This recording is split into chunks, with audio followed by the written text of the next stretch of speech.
আমাদের প্রতিবেশী দেশ ভারতের চরম সমালোচনা করছি। আর যদি আমাদের বাংলাদেশের উপর আবার আধিপত্য চালাবার চেষ্টা করেন, 18 কোটি জনতা একসঙ্গে আপনাদের বিরুদ্ধে রুখে দাঁড়াবে। আমাদের প্রতিবেশী দেশ ভারতের বাংলাদেশ নীতির চরম সমালোচনা করছি, নিন্দা জানাচ্ছি। আপনারা 15টা বছর সম্পর্ক করেছেন আওয়ামী লীগের সাথে, সম্পর্ক করেছেন শেখ হাসিনার সাথে, আর শেখ হাসিনাকে সমর্থন করতে গিয়ে বাংলাদেশের মানুষের উপর আপনারা সীমাহীন অন্যায়, অবিচার, জুলুম করেছেন। প্রতিটি ক্ষেত্রে বাংলার মানুষকে তাদের ন্যায্য অধিকার থেকে বঞ্চিত করেছেন, বাংলাদেশের মানুষের ভোটাধিকারকে হরণ করেছেন। আন্তর্জাতিক বিশ্বে বাংলাদেশের মানুষ যেন তাদের ন্যায্য দাবি আদায় করতে না পারে, ভারত রাষ্ট্র তার পথে অন্তরায় হয়ে দাঁড়িয়েছে। এখন ভারতকে তার মাসুল গুনতে হবে। ইতিপূর্বে শ্রীলঙ্কা থেকে বিতাড়িত হয়েছেন, নেপাল থেকে বিতাড়িত হয়েছেন, এমনকি মালদ্বীপ থেকে আপনারা বঞ্চিত, বিতাড়িত, লাঞ্ছিত, লাঠি খেয়েছেন। সর্বশেষ ছিল হারানো ধন, হারানো মানিক বাংলাদেশ। বাংলাদেশে আপনার কৃতদাসী শেখ হাসিনাকে দিয়ে মনে করেছিলেন অনন্তকালের জন্য বাংলাদেশকে লুটে পুটে খাবেন। এই কৃতদাসীকে বাংলার মানুষ তার মনিবের ঘরে পাঠিয়ে দিয়েছে।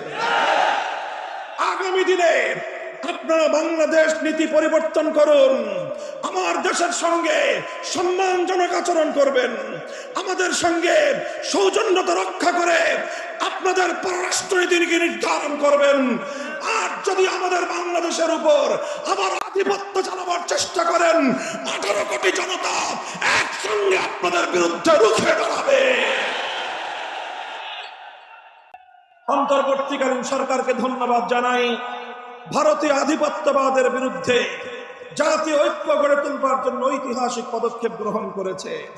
সকল ধর্মমত, হিন্দু, বৌদ্ধ, খ্রিস্টান, মুসলমান, সব ধর্মের ধর্মীয় গুরুদেরকে নিয়ে ঐক্য গড়ে তুলেছেন। সকল রাজনৈতিক দলগুলোকে ডেকে ঐক্যবদ্ধ করেছেন। বাংলাদেশের প্রশ্নে আমরা দেখিয়ে দিয়েছি আমাদের মধ্যকার রাজনৈতিক বিরোধ থাকতে পারে, দেশপ্রেমের প্রশ্নে আমরা অভিন্ন এবং ঐক্যবদ্ধ।